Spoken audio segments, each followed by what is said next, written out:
বাঙালির oxygen food and talk, তাই বাংলার ঘরে ঘরে মুখরোচক।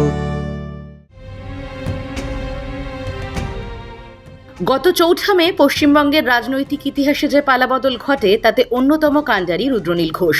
শিবপুর থেকে বিপুল ভোটে তিনি জয়লাভ করেন।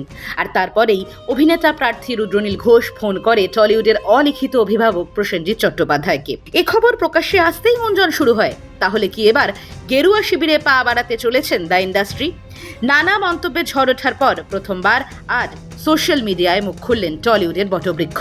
তিনি সবাইকে অনুরোধ করে জানালেন তার গায়ে যেন রাজনীতির রং না লাগানো হয়। তিনি ছোট ভাইকে আশীর্বাদ করেছেন বড় দাদা হিসেবে।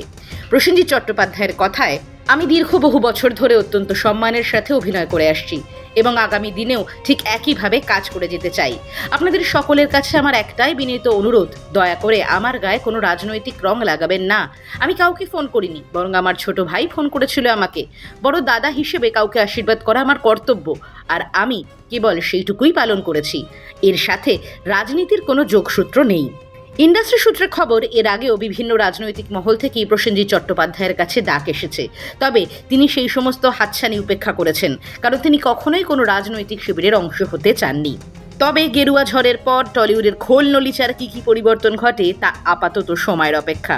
আর কারাই বা ফুল বদলে ভোল বদলায় তাও সময়ের অপেক্ষা।